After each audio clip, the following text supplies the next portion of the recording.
Welcome to Redefining Balance for Working Moms podcast, where we believe life balance is possible. Yes, even for you. You might just have to redefine what it looks like for yourself.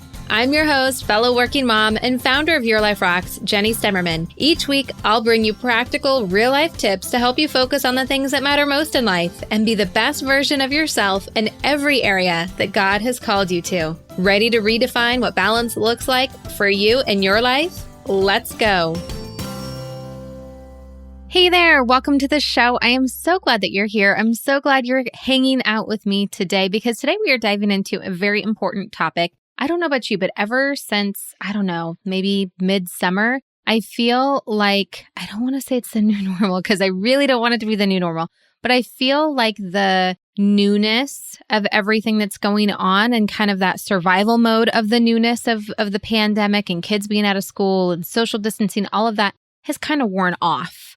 And it's kind of to the point now where I'm really starting to see the bigger implications that everything is having, especially on my kiddos and their health, their mental health, their physical health, their overall well-being. And I really wanted to have a guest come on the show to talk about this a little bit because it is something that I think we need to address. And especially as moms, we need to be able to equip ourselves with the right information to help our kids truly thrive. So I'm so excited that today we have Dr. Melissa Choi joining us for this conversation. She has 4 pillars of health and what we can do to help support our kids during the given time that we are in. And what I love so much is the pillars that she is going to be talking about are similar to the pillars that Jenna Allerson talked to us about a few episodes ago when it was in relation to our own health. Now, if you've never heard me talk about self-care before, for me, self-care, the way that we take care of ourselves, should be kind of like how we take care of other people. And so this is one of those perfect examples, perfect illustrations on just that.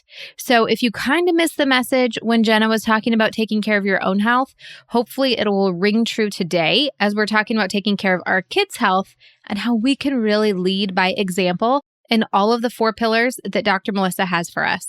Now, if you are newer to the show, I do want to let you know you can download our free app in the App Store. It's called Your Life Rocks, and we link to it right below in the description for the show. And the reason why I would highly encourage that you download the app is inside the app are a ton of other free resources, including our fall lifestyle guide. And in our health section of the fall lifestyle guide, we have Lindsay Young, and she is sharing some of her sleep secrets. And we're going to be talking about sleep for your kids today. And I kind of touch on it a little bit with what Lindsay shared with us over on our YouTube channel and then also in our lifestyle guide. Because as much as it relates to us and having good sleep, sleep is good for our kiddos too. So that is an additional resource that you have in there, as well as some additional resources for parenting. And of course, all of the other areas of life that we talk about here at Your Life Rocks as well. And that is completely free inside the Your Life Rocks app. You'll also find in there our weekly success planning course and soon our free holiday sanity course that's coming up in November. So you definitely want to download the app so you don't miss out. Now, like I said before, today for this episode, I am joined by Dr. Melissa Choi. She's a board-certified family and obesity medicine physician. She grew up in Minnesota, spent her college and medical school years in Rhode Island, and then returned home to Minnesota with her husband 11 years ago. Now, not only is she a busy practicing physician, but she also has 3 daughters under the age of 10. So she definitely knows what it's like to be a working mom. Now, when she's not caring for patients, she enjoys trying new recipes in her kitchen, going on bike rides with her family, and having meaningful conversations with friends and neighbors over coffee. Just like I told Melissa when I got on with her, I said, Dr. Melissa, I feel like you and I could be friends. And definitely after our conversation together, I agree. And now you get to be friends with her as well. So I know that this conversation is so chock full of information. I do want to just put out there as a little disclaimer, although Dr. Melissa is a practicing board-certified physician, she's not our kids' doctor. So, of course, any medical advice, please see your kids' doctor, your pediatrician, or family practice medicine doctor over any advice that you hear on any podcast, video, internet, period. So without further ado, because I know you're going to love this interview, let's get into my conversation with Dr. Melissa.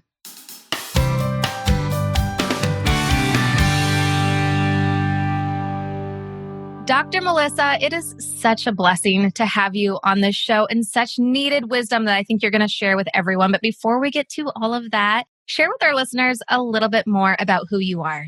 Well, thank you, Jenny, for having me on the show today. So, as Jenny said, I am Dr. Melissa. I am a wife, a mother to 3 girls, and I have gone through a lot of training to become a physician. I initially trained to be a family physician because I felt like caring for the entire family is what can benefit patients the most, because I don't feel that diagnoses are individualized. And as I went through my training, I also realized that a lot of chronic issues, especially in adults, come about due to patients that are overweight or maybe obese. And so I decided to go through more training and become an obesity medicine physician as well too. So now I really enjoy working with patients and clients that are trying to stay at a healthy weight, and not just with adults, but really looking at things from a family perspective. And I also enjoy cooking. I consider myself a foodie. So I really like to experiment in the kitchen, trying new recipes and trying to find food that's both healthy and tasteful. I love it. And I love that everything about you is so cohesive from what you do for a living to your personal practices to even the way that you cook. And I'm amazed that you even find time to cook because you have 3 girls under the age of 10, plus this amazing, huge career that you're really passionate about. And, we talk a lot about balance here on Redefining Balance podcast. How do you define balance for you amongst all of the craziness that you're dealing with?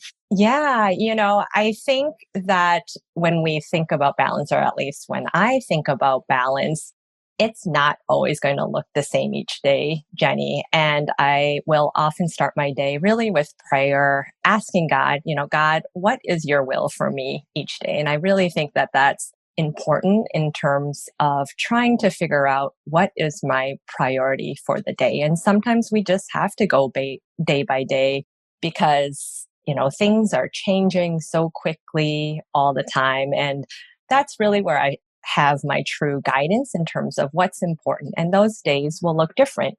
Some days I am seeing patients all day. And so my priority on those days are going to be with my patients those days. And my family understands that. And then there are other days where I'm not at work, and work understands that I won't be checking messages or answering phone calls unless it's an emergency. And those are days that I really focus on family or spending time with friends and other people in the community. And so, when people ask me these questions, I often will reflect and, I ask them to reflect on what God is calling them to do, because I do think that for balance, it's going to look different for each person. And so that we can't just reflect on one person's view to make it our own view. And I think the other thing that's important for me is really taking a look at the Sabbath and trying to take rest. So one day a week on Sundays is really my day of time to worship, to rest, really to be replenished by the Word of God and to reflect on things that have happened and things to look forward to in the week. So I think that time of rest and also reflecting daily on what God's will for me helps guide that balance in my life.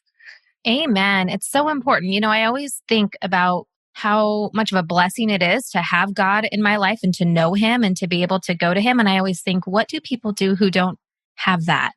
That don't yet have that relationship or know that it's available? Like, I can't even imagine the stress and chaos that life must feel like, especially right now with so much turmoil going on in the world.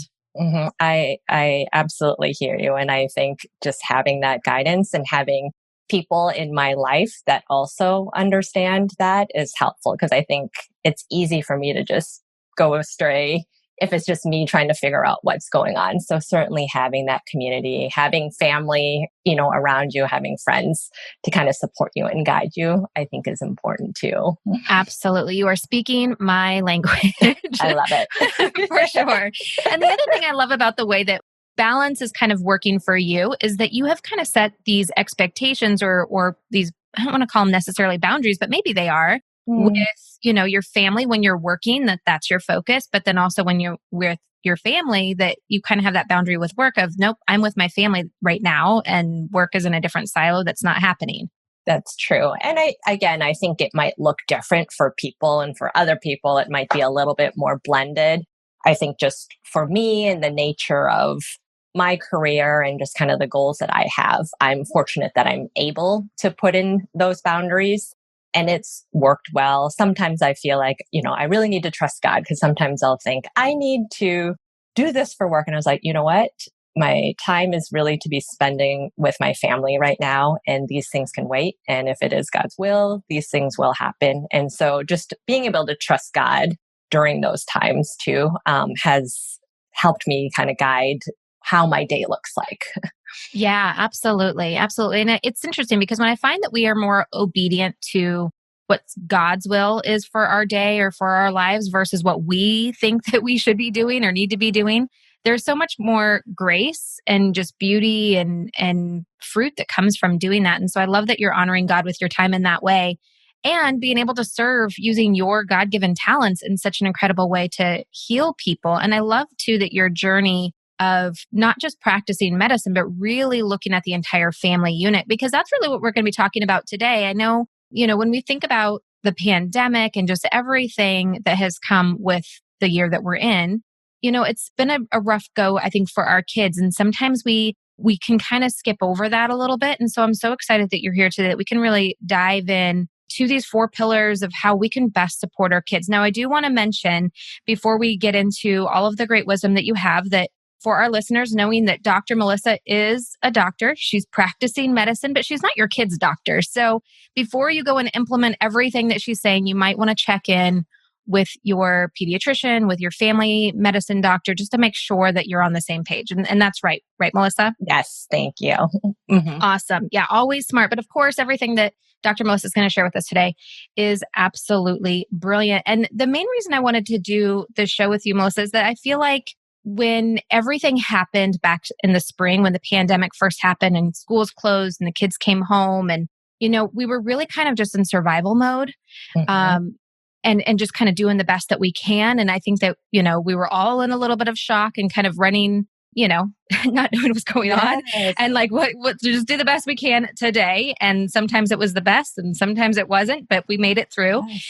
But now here we are in the fall, and some kids have gone back to school. A lot of kids are still doing distance learning or doing something Right. different. And I've just noticed with my own kids and hearing from other moms in our communities that it's not just about them missing school. We're noticing that the lack of routine is really starting to have some effects on their health, their mental health, their physical health, their spiritual health, all of these things. I mean, I always say, like, when we are given children, like, it is hard enough as it is to know what the right thing is to do as a parent.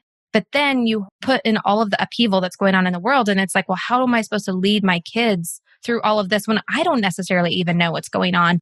So I'm excited to have you on because I do believe that we are called to do the best that we can. And especially as we're raising our kids, to make sure that we're providing the best that we can for them. And if we don't always know what to do, then it's hard to do. So you're here to tell us kind of how we as moms can best support them holistically for their health. Yes. And I think I agree with you, Jenny. It was the same thing for me when everything started this spring. And it was almost like survival mode, like you said, just trying Mm-hmm. to figure out things day by day. But now that, we've kind of gone through this for a few months, and certainly things are not back to what things were pre COVID. But after I've had a few months to kind of reflect, I've thought, what are some things that we can at least try to get back to in terms of basics, basic needs for our children? And that's what I'm really hoping to share today, kind of just what I consider 4 pillars of health for children. And those things, really circle around sleep for children, diet for them, exercise. And then finally, I do kind of want to close because I do think it's very important, the mental and spiritual aspects for our kids. Yes, absolutely. Absolutely. So let's dive right into sleep first, because this is one that, I think that as parents, we're focused on sleep when we have infants or small children. But as our kids start to grow up, maybe it becomes a little bit less of a focus or less of a struggle when we're dealing with our kids. And so talk to us a little bit about the importance of sleep first. I think we all kind of know sleep is good, but Yes. but why is it so important? Because there's so many things that are actually going on when we're sleeping that we don't even realize. There are certain hormones in our body that are kind of coming and going in various levels. And I don't need to, necessarily go through all the details from the science standpoint, but one aspect, for example, is if we're not getting good quality sleep or we're not getting enough sleep, there is a hormone called cortisol, which is like a stress hormone. And that level just continues to go up when kids aren't getting enough sleep. And, kind of with a constant stress that's going on in a child's body, that can lead to other potential physical problems, including, things like headaches, high blood pressure, even in children. And, as you and I as adults, when we don't get enough sleep, there can be more irritability, and we may see that in our children. Our kids may have difficulty concentrating when they're trying to do schoolwork. And it can even lead to obesity and kids being overweight when they're not getting enough sleep. So those are some of the kind of physical aspects with a lack of sleep that can happen. But another thing that's really important is that with having enough sleep, that can give our kids a healthier immune system. And, especially now when we're in the middle of a COVID-19 pandemic, that's important because we want our kids to have, kind of the best immune system and the best setting them up to be able to fight off anything they may potentially come in contact with. And oftentimes people will wonder, how does sleep give us a healthier immune system? And, when we think about it, when our kids are sick, what do they want to do? Or what does our body want to do? It just wants to sleep more because it's trying to help fight off infections or viruses. But by getting enough sleep, it really can help build up that immune system so it's almost ready for defense when it comes into contact with any potential virus that it may face. Now, let me ask you this question, because I know that you also recommend a certain amount of sleep for kids Yeah. of certain ages. What would you say for people or kids that are like grade school on up? I think, from kindergarten on up, it's different. The younger kids in kindergarten through about fifth grade or so, the American Academy of Pediatrics does recommend about 9 to 12 hours of sleep.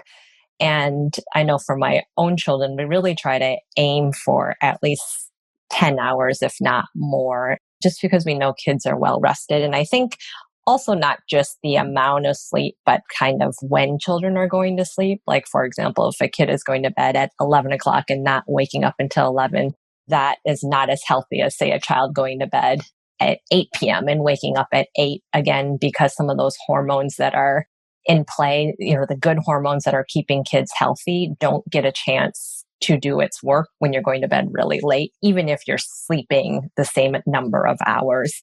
And I think for teenagers, they need probably a little bit less sleep than some of the elementary school age children, probably closer to 8 to 10 hours. But again, having to be mindful and reminding your teenagers to not go to bed late, because a lot of times kids will say, well, I'll go to bed at 1 and I won't wake up until 10. But again, that's not getting them those healthy hormones if they did go to bed a little bit earlier. So this brings up a great point, that's something that I've experienced for myself. My boys are 11 and 15, and I've seen it a lot in my community, talking to friends, other family members that have teenagers. They, for whatever reason, and I don't know if it's the stress of the pandemic or the lack of, you got to get up early to go to school in the next morning, like whatever it is, it's different. But my kids are really struggling to go to sleep at a decent hour. Like even if Yeah. we start their bedtime routine early, they're up. Like they're having a hard time sleeping. And I think it's like you kind of mentioned, that lack of structure. It's hard for us to be disciplined in that way if there isn't a structure, especially for kids. So I think for parents, if you understand and kind of value the sleep, like, kids need some guidance. So if we can kind of help guide them or set up a structure, especially if kids are still doing distance learning, to try to start the day a little bit earlier, hopefully that can try to help transition kids to go to bed a little bit earlier by building in that structure in the morning. Hey, sorry to interrupt the show, but I wanted to make sure that you knew of a free resource available to you to provide more tips and inspiration as a working mom. We've taken our Your Life Rocks message to YouTube. So not only can you find all of the podcast episodes separated by area of life, but every single Thursday we release a new video on a topic that we think will be beneficial to you. You can subscribe by clicking in the link in the show description or going to yourliferocks.com/YouTube. I hope that you go and check it out. And thanks for subscribing. Now back to the show. Awesome. So the other question I had about sleep, because this is something that I've noticed I've struggled with too, with everything going on, is having good quality sleep. And so I've been very intentional about, shutting down electronics earlier, stopping eating earlier. We've had a couple other experts on our YouTube channel kind of giving us some tips for our sleep. And I've been following that to a T using the essential oils. How much of that is effective for kids as well? When we're talking about essential oils, magnesium drinks, melatonin, is that kind of stuff safe for kids? I think there's not a lot in terms of like evidence-based for children. So it's difficult for me to say whether it's safe or not. But I do think that there are things that we can do that we know based on research and, what the American Academy of Pediatrics has said, for example, no screen time 2 hours before bedtime, because that blue light can really affect our quality of sleep. So trying to eliminate that screen time before your kids are going to bed, trying to avoid screens in the bedroom, especially when kids are in bed, because then your brain just sort of associates the bed as not just a place to sleep, but, oh, this is the time when we're watching TV, or, oh, this is the time when I'm reading or looking at my phone or tablet. So trying to help train your body, or what we call sleep hygiene, to remember that the bed is really just for sleep time. So that can help. And I think especially for children, and probably even for adults, is to try to get those screens out of our bedrooms so it's not even a temptation for us. Yeah, it's interesting. We just started a new thing last night where cell phones are not allowed in the bedroom. Really? Do you do it in your own bedroom too? No, just for them. For the kids? Just for the kids. Yeah, it's like my alarm and my everything. Yeah, exactly. Yeah. But I was noticing, because I use a company called Bark, like for online, making sure, like they're safe and stuff on the internet. And I was noticing my older son was like sending text messages at like 11:30 at night. I'm like, what are you doing? Yes. So that is now out of the room. Again, removing the temptation, because I get it. Like if you're laying there and you're like, I cannot go to sleep, and your phone's right there, like it's easy to just pick that up and do something, Yes. And, seeing children as patients too, I have heard stories where kids will wake up in the middle of the night, and if they can't go back to sleep, since the phone is right there, to just pick it up and start watching YouTube or texting. And again, that's just breaking up that prolonged amount of sleep that we need. And again, it's not just the quantity, but really that quality. So if those distractions are there and readily available for kids, it's going to break up just their overall quality, which ultimately the reason why we don't want that is for their health, and so that they can be able to stay healthy and try to avoid the sickness that we're trying to prevent right now. I love it. And, in talking about health, I know for me, when I think about health for myself or health for my kids, the number one thing that pops in my mind is what's going in the mouth. Like, what is the diet? And I know for my kids, it's been a little bit different having them home all the time. They eat a ton of food, and and it's hard to try to keep them on a schedule when I'm trying to work at the same time and do all of the things. So talk to us a little bit about diet for our kids. Yes. So, I think for the most part, parents will say, yes, we know what's healthy. We want our kids to eat fruits and vegetables, but it's not always convenient for me.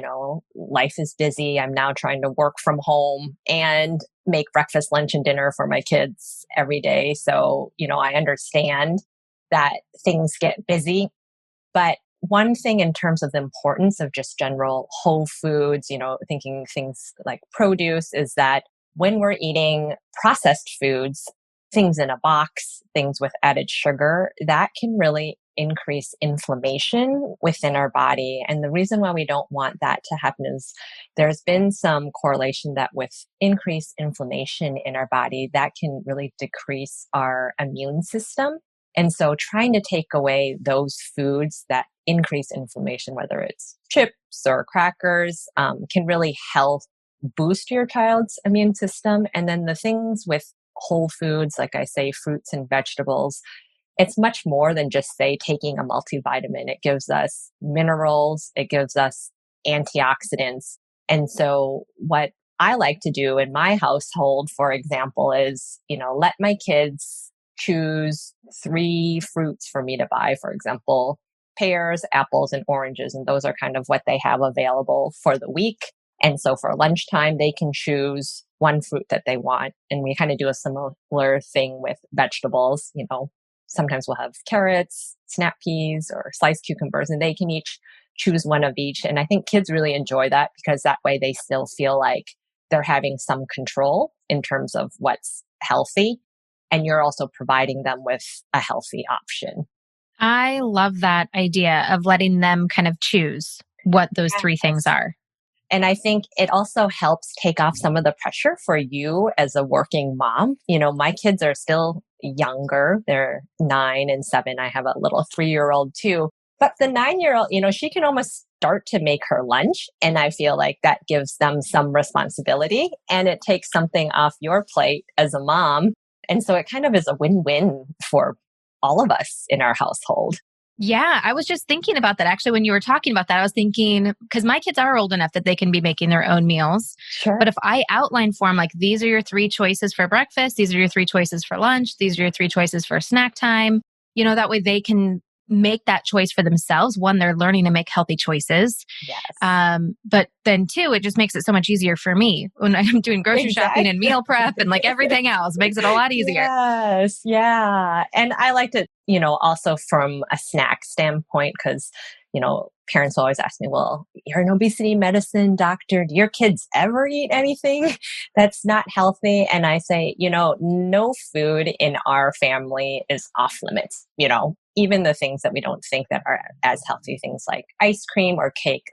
I have never said that those things are off limits.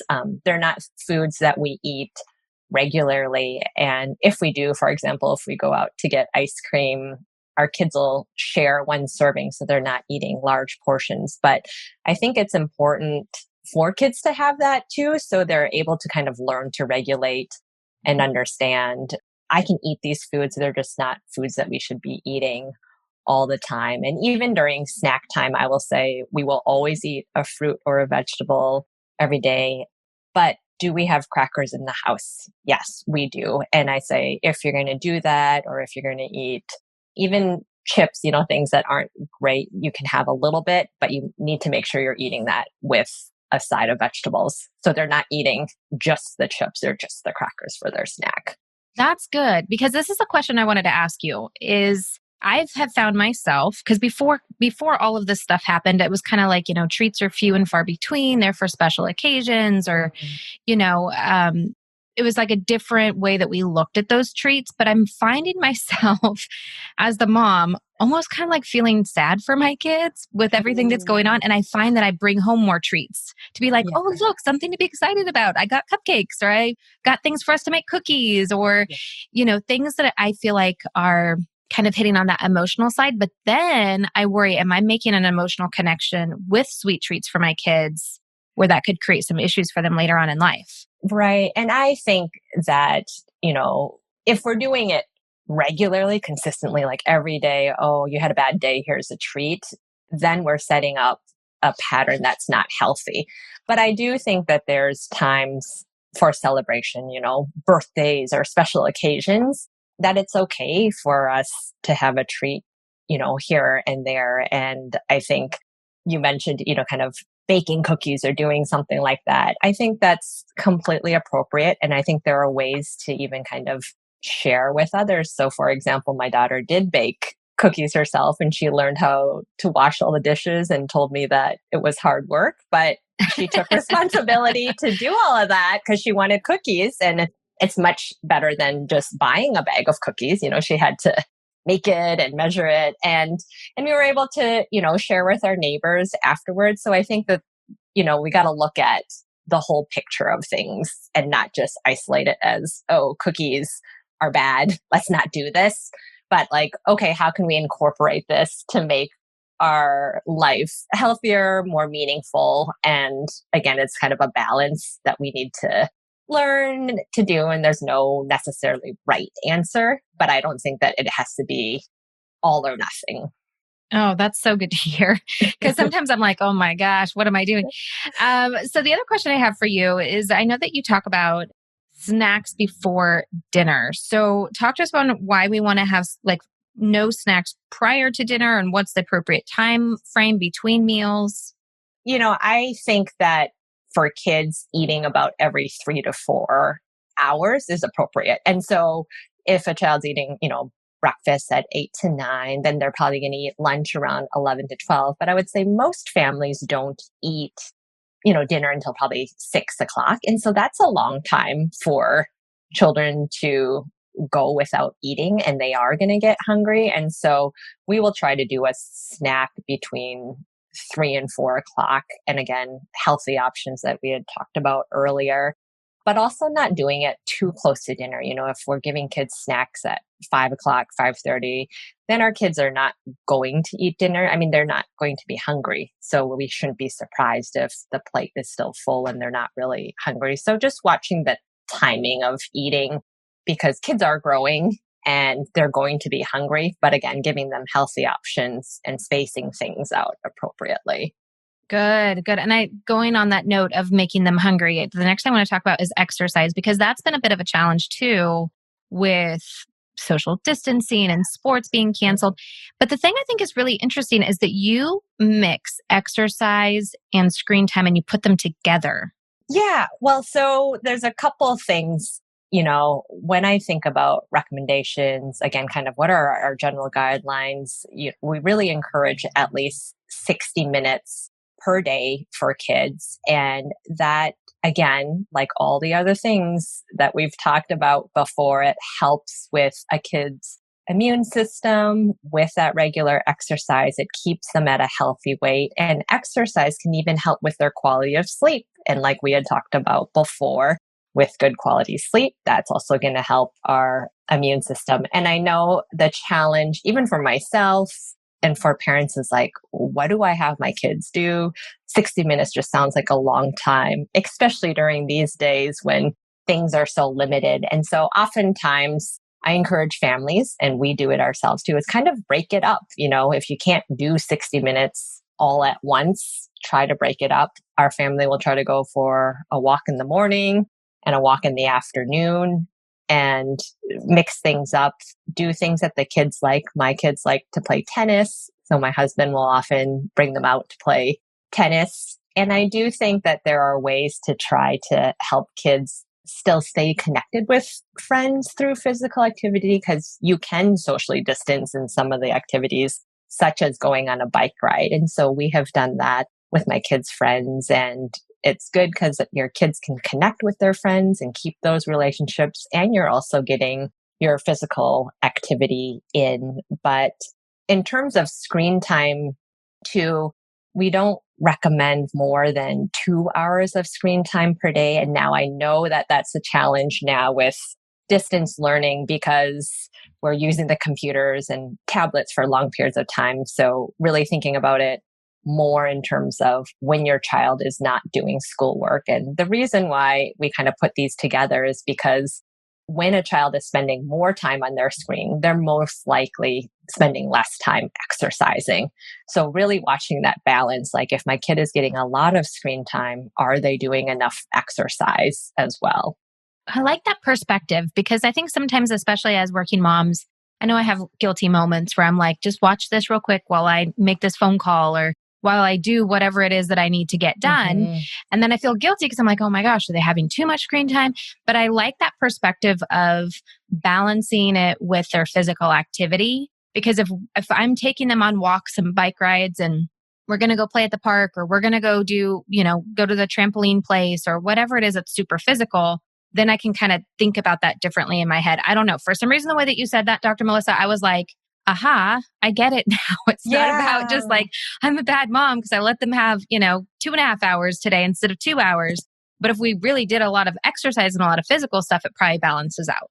Right. And I think that's the thing too, is when we think about our time period, even now, when listeners are listening, we're in the middle of a COVID-19 pandemic. I mean, there are some things that we just kind of have to do that we wouldn't have necessarily planned beforehand. And I think just understanding that if we're able to give our kids enough exercise, that screen time is okay, because I don't want parents to feel like they can't have any screen time. And I will also say that sometimes, we live in Minnesota, so it can be very cold in the winter where we can't even get outside. And sometimes we do have to turn on the TV and we will use YouTube to try to find some kid exercises. There's so many that you can find on YouTube, and my kids love that too. So just any sort of thing that you can do to balance the amount of exercise that you have with the screen time that your child is having.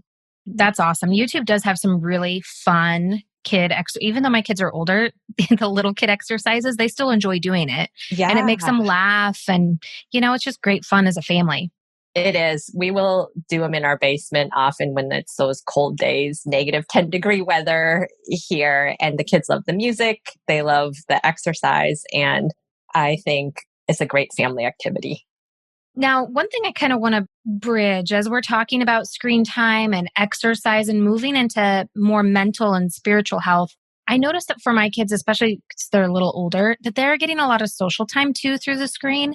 And so I do tend to want to allow more of that just Mhm. because, I mean, both of my kids have told me, at separate times, just while I'm tucking them in or having some quiet time with them, that they miss their friends or that they feel Yes. lonely and it's hard as a mom, to see your kids struggling in that way and know that there's not really a whole lot that you can do about it right now. Yeah, I hear you. And I think that's why that 2 hours screen time, I don't want parents to think that that's a hard and fast rule. I think, screen time where your child is maybe FaceTiming a friend or a relative is kind of different than, say, screen time watching a movie or playing a video game, especially during these days. And so I do think it's important for kids to be able to have that social connection. And, unfortunately, during these times, that's kind of one of the few ways that kids and even adults can have that connection. So if it does mean that the kids are getting a little bit more screen time because they're connecting with their friends, I think we need to be able to understand that, because I think that will build upon a child's, just mental well-being and feeling connected with people that they enjoy spending time with. Now, what other things can we be doing for our kids, given their mental health, their spiritual health, just to help them be more well-rounded, knowing that that is a really big impacted part of their health, given everything that's happening this year? Yeah.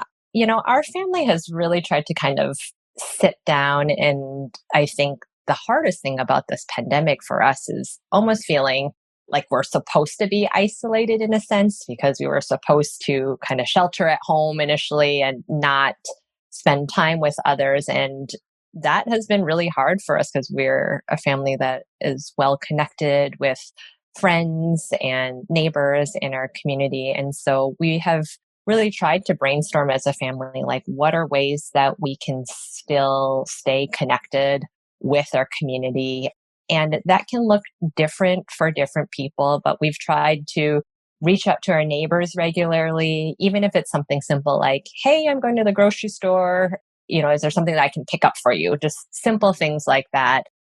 But also, again, allowing our kids to, do an outdoor play date so they can play but still be socially distanced. And I think even doing things in your own community, like yesterday, my husband took the girls to the park while I was working, and they just went to pick up trash for an hour. But I think for children, finding, kind of value in their time really can help with their mental health. And that's really what, God calls us to do. It's calling us to love him and to love our neighbors. And so if there are ways that we can continue to help foster that in our kids, will hopefully help them continue to thrive from a mental and spiritual aspect. Yeah, that's so good. That's so good. I mean, and we're all longing for purpose, right? We're all longing for where we fit in, how we contribute, knowing that we make a difference in this world. And I think that that's such a huge piece is, allowing that for our kids too, so that they are feeling like they're part of something a little bit bigger.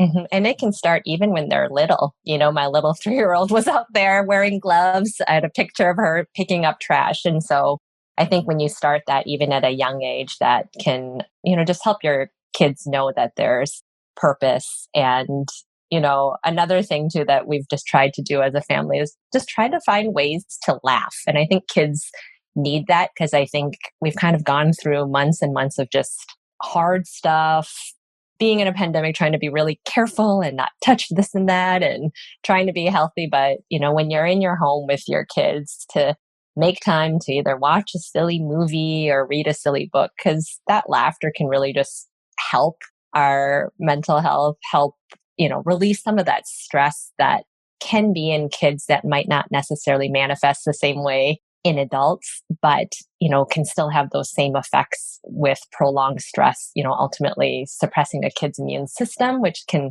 make them more susceptible to being sick. So, laughter is a good type of medicine as well. I was just going to say, that's what they say is laughter is the best medicine. Exactly. Of course, in addition with exercise, diet, and sleep. Yeah, exactly. Awesome. Well, I love all of these great tips that you shared with us today, Dr. Melissa. Now, where can people learn more about you, connect with you, work with you?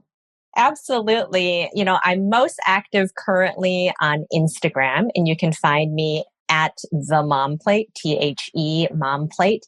And I am in the process of creating a website, which is also themomplate.com. At this time, if you go there, you'll just see a landing page to sign up to hear when we'll launch. But the purpose of the Mom Plate is to really help busy moms and families kind of make simple but long-lasting lifestyle changes so that moms can be at a healthy weight, you can keep your family healthy, and really to help manage time. So I share recipes and just tips that for moms, even if they're busy, they can incorporate these little changes in their lives so that they can continue to stay healthy.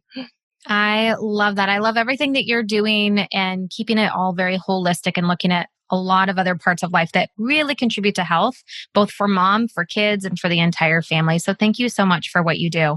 You're welcome. And thank you, Jenny, for having me on. I love your platform as well. I think it's really important, especially as a Christian working mom. I don't think there's a lot of avenues or areas for us. And so thank you for all that you do too. Oh, thanks.